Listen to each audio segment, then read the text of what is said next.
environmental needs for your guinea pig is going to be the biggest additional expense above and beyond the animal itself.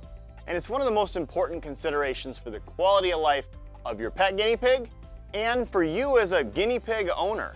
A properly constructed habitat makes ease of care for the pet so much better. An improperly constructed habitat is just going to be a pain in the butt, and you're not going to enjoy your ownership experience. So this is a mid-sized habitat. It's classified as what's called a large habitat, but there's actually larger choices, but this is a nice one to kind of give you an example of what features you should look for in a guinea pig habitat. So this particular one is just over 40 inches long, and access to the guinea pig is very easy. This particular habitat opens in 3 spots. So the whole front opens. There's a similar panel on the rear. So when you're first getting your guinea pig out of its habitat, a big piece of this is building trust with the pet. So if you just go in there and grab him, you're not really building trust very well. It's better to have some rewards, some treats, and kind of lure the guinea pig to you and give him something positive to associate that experience of interacting with you. So this is nice with these wide sections. And then there's also a front door associated with this particular habitat. And the way it is designed, the guinea pig won't be able to bust out. It's got an extra little clip around the bars.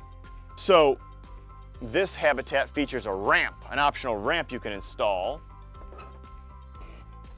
like so. So that's pretty cool. And then this habitat actually includes an optional additional accessory, a play yard. We would absolutely recommend, if your habitat does not include a play yard, that you consider that as an additional thing to acquire, because they really would like a little bit more space than what this main cage provides.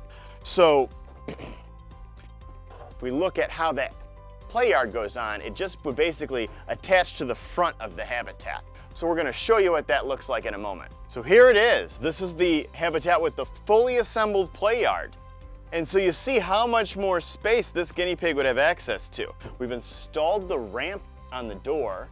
So the guinea pig has this very large area where it can come in and out. And all told, this is a tremendous amount of space. So if this is how the habitat is configured on a regular basis, you could house a couple guinea pigs in here, no problem. In order for that to not be a gigantic mess, they have a couple of accessories that are very helpful. A floor for your play yard. If you had this at home, you wouldn't want the guinea pig to be able to chew up the carpeting or whatever flooring. You wouldn't want it to pee or poo on your floor. So this is a heavy-duty, leak-proof mat that actually goes around the exact size of the play yard and fastens to the edges of the play yard. So it's like a true floor. And in this configuration, the guinea pig could have access to it full time, just like this. Now, the other consideration though is if you have other pets, you wouldn't want the guinea pig to just be accessible to those other pets, a dog or a cat or something like that. They'll mess with your guinea pig. So we also have the mesh cover. So that will, again, precisely fit over the top of the play yard, and that will keep the guinea pig safely contained. He feels secure, he's not gonna bust out, and nothing else is gonna get in. And it's like an extended version of the entire habitat. So that's really ideal for a guinea pig. And so then there are other elements to the habitat that we have to consider. This habitat features some great stuff that you're gonna need to figure out one way or another. One of those features is a hiding space. So in the wild, guinea pigs are a preyed upon animal. It is unnatural for a guinea pig to just be out in the middle of a field, out in the open, totally exposed. In those circumstances, a hawk or a bird of prey could come down and snag up the guinea pig. And so if you do not provide a hiding space for your guinea pig, they will be in a constant state of stress, looking around for the thing that's gonna come get them. And it's really hard to form a functional bond with your guinea pig if they're always on edge and always stressed. So this habitat features a ramp that allows the guinea pig space to go underneath, And you can further augment that with additional hiding items. If you're gonna leave it open with the play yard full time, we have some extra choices. This is a very elaborate hiding spot. It features natural wood in the shape of a hut. Because it's entirely wood, if the guinea pig were to gnaw on this, it actually functionally helps wear down the guinea pig's teeth. So this is great and offers a lot of space. And one of the neat features of this, the way that this hiding space is constructed, it has slats. You could potentially cram hay into the perimeter of this structure and it becomes a hay manger for the guinea pig to eat hay. So having this in the play yard, one extra hiding space when the guinea pig is out and about, that plus the area under the ramp would be ideal. There are other options. This is a piggy palace. And so the piggy palace, again, not quite as large, features a couple openings on the front. That's a fine thing for a single guinea pig as an additional hiding space. This amount of space would be fine for 2 guinea pigs, but each guinea pig should have access to a hide of its own. Even though they'll often hang out together, if they are just not having a good time with each other in a moment, you'd like to allow space for those guinea pigs to get away. So spot under the shelf, plus a piggy palace in the play yard, that would be great. We also have some other options. You have the fabric option like that.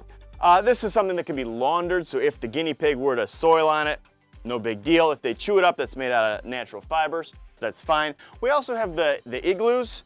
The thing with the igloo, it is translucent, so you can see if the guinea pig's in there. This is plastic, and they will probably gnaw on it. You do not want to allow the guinea pig to ingest bits of plastic. So the fact that this is plastic, it's nice from a standpoint of maybe we could clean it easily. It's not nice because it's not going to functionally provide any chew to help wear down their teeth. So if this thing gets chewed up, this just becomes garbage. True of all of the hiding areas, at some point in time, the structural integrity of the hide is compromised because they've just gnawed the whole thing up. This is called fiddlesticks, and they come either in the colorful version or in an all-natural version, but it's all made out of wood. This is really fun and colorful. And the deal with this is you can bend it into a hide of its own. And so I actually love this as an actual insert underneath that shelf. That way the guinea pig actually feels more completely secluded. This is obviously not a very big amount of space. Again, this is going to functionally provide some gnawing. They also make one larger size and one smaller size of this type of a hide. So depending on your guinea pig and the circumstances and also how much space you have in the habitat, that would be a good choice. So those are hiding options. That's a big deal for their environment, for the guinea pig to feel secure. This is a snuggle sack. So this thing here is less of a functional structure.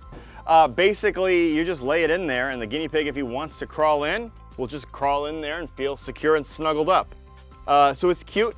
If you have a guinea pig and he seems to like this and you have another guinea pig and they're fighting over it, you may have to provide a couple snuggle sack options, but it's just cute. If they pee on this, you can easily launder it. No big deal. And then other things for the environment, you have play centers. So when we get into the behavioral needs of the guinea pig, we talk about gnawing quite a bit because their teeth keep growing. Well, providing a variety of structures that support things for them to gnaw on is very helpful. So the play center or the pegs and snack line allow you to put both wood chews in addition to like fresh vegetables right on the structure, which then is in the play yard or in the main habitat. Either way, that's pretty cool. Another key piece of the environment is going to be hay dispensing. So when we talk about nutritional needs for a guinea pig, their primary diet is various forms of grass hay. So this habitat actually has an awesome hay silo. The hay silo allows you to load a huge amount of hay from the top of the structure. It allows the guinea pigs to eat from all sides of the structure. And this is great because this is probably more than a day's worth of hay if you completely fill this silo, and you can fill it from above. So it also contains any loose pieces of hay. They're not flying all over the place because they're mostly in the silo. It's nice to provide more than one spot for hay, particularly because it's such a big piece of their diet. Or there are many other habitats that don't include something so cool like a silo like this, so we have to have other hay dispensing options. This roll in the hay, or hay ball, is a very nice way to dispense the hay. It has a stand, almost the way a hamster wheel would have a stand.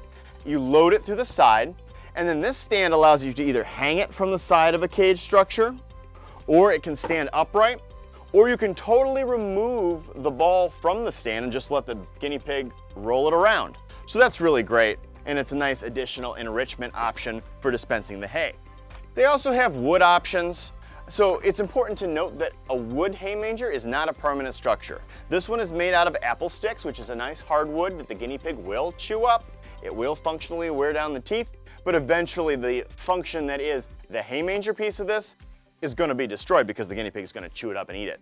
But this is nice, and it's an additional thing. You would actually hang this from the top of your guinea pig habitat, or maybe the side, hang it from a side like that, and you fill it with hay. Another wood option is the hay corral. So it's just a fence structure that you'd fill with hay. And this allows the guinea pig to stand on their hay as they chew on their hay. Some guinea pigs like to do that. Some guinea pigs would actually like to get inside the ball too.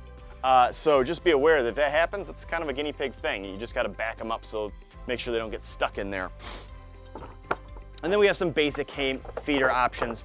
A wire hay manger, it's all metal.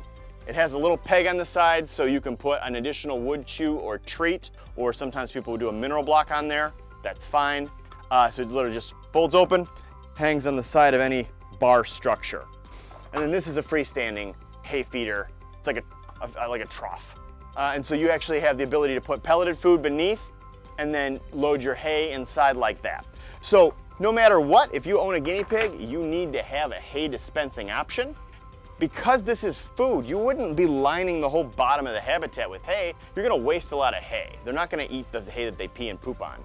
So providing the hay in a clean, easy to access, dispensing sort of a way is a very important consideration for the overall environment. The next thing for the environment is very basic. It is the food dispensing and water dispensing solution. So most guinea pigs will drink from a water bottle. Our best choice for a water bottle is an all glass water bottle. Easiest to sanitize, easiest to tell whether or not there's water in here. This one features a little floating plastic piece to help further indicate where the water line is at.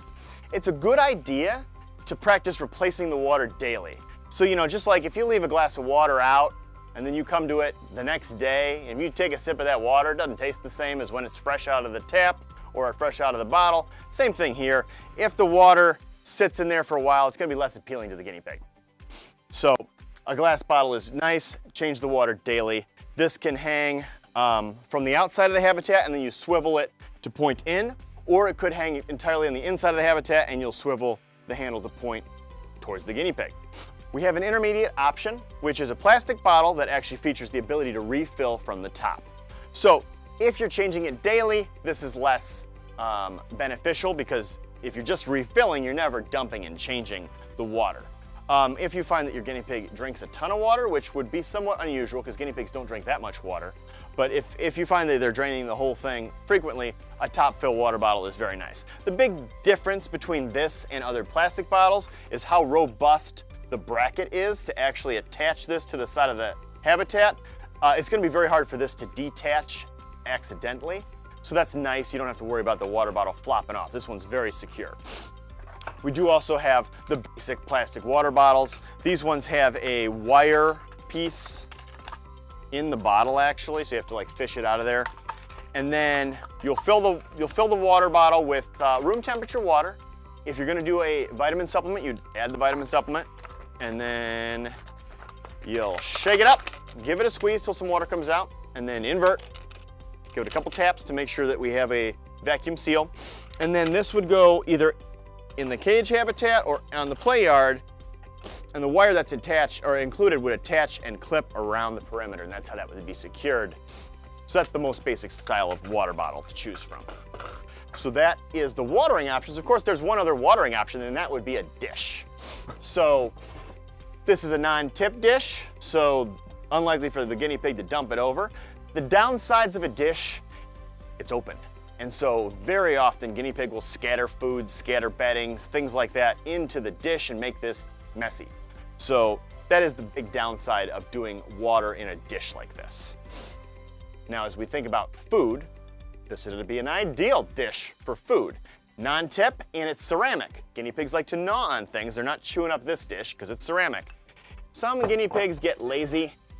In the wild, guinea pigs forage, and they're not just eating food out of a dish. They have to work for their food. This is a foraging dish. So the idea is, if you put this actually has graduations to tell you how much food you've loaded into it.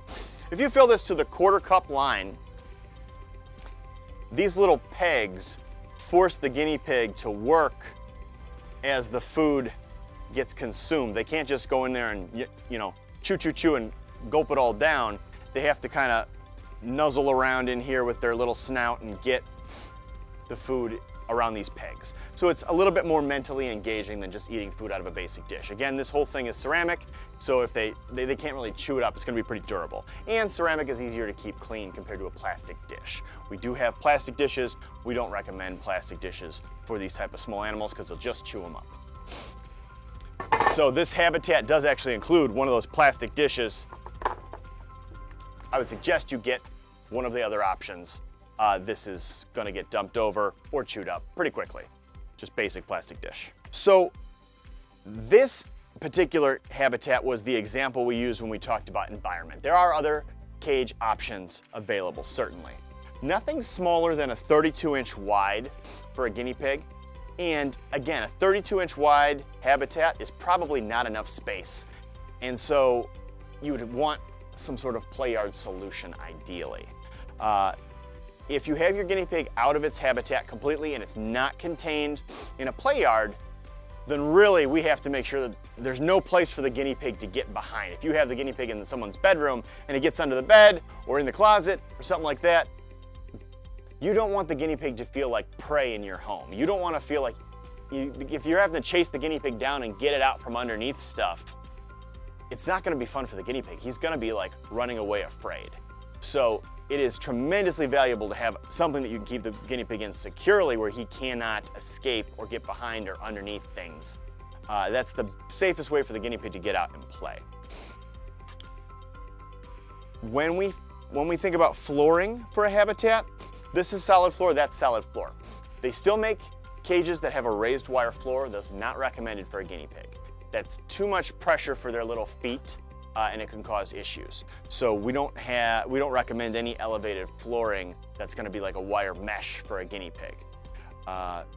If you have any other questions about habitat considerations, please visit the store, reach out, speak with a pet counselor, and we wish you success with your guinea pig.